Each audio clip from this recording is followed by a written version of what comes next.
సభ్యత్వ పంపిణీ కార్యక్రమంలో పాల్గొన్నారు శాసనసభ్యులు కన్నా లక్ష్మీనారాయణ. సత్తెనపల్లి పట్టణం రఘురాం నగర్ ప్రజా వేదిక నందు సత్తెనపల్లి పట్టణ మరియు సత్తెనపల్లి రూరల్ మండల బూత్ ఇన్ఛార్జీలకు మరియు నాయకులకు కార్యకర్తలకు తెలుగుదేశం పార్టీ సభ్యత్వ పంపిణీ కార్యక్రమంలో పాల్గొన్నారు సత్తెనపల్లి నియోజకవర్గ శాసనసభ్యులు కన్నా లక్ష్మీనారాయణ. కుటుంబ సాధికారత సారథులుగా ఏర్పాటు చేసి పార్టీ బలోపేతం దిశగా ప్రతి ఒక్కరూ పనిచేయాలని పిలుపునిచ్చారు.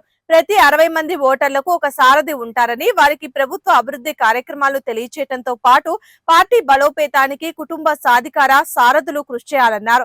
ఈ కార్యక్రమంలో వివిధ హోదాల్లో ఉన్న రాష్ట్ర, జిల్లా, నియోజకవర్గ, పట్టణ, మండల, గ్రామ నాయకులు, కార్యకర్తలు పాల్గొన్నారు.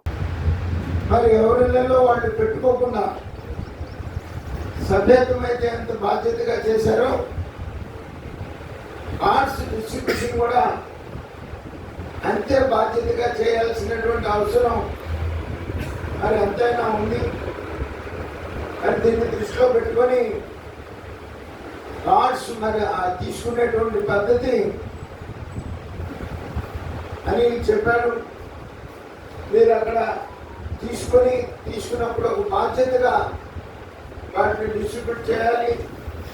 మండల అధ్యక్షులు అవన్నీ కూడా ప్రాపర్గా డిస్ట్రిబ్యూట్ అవుతున్నాయా లేదా అనేది కూడా మరి చూసుకోవాల్సినటువంటి అవసరం ఎంతైనా ఉంది. అందుకని దయచేసి మీరు అందరూ కూడా ప్రాపర్గా కార్డ్స్ అన్ని కూడా డిస్ట్రిబ్యూట్ చేయాలి అని చెప్పేసి నేను ఈ సందర్భంగా కోరుతా ఉన్నాను.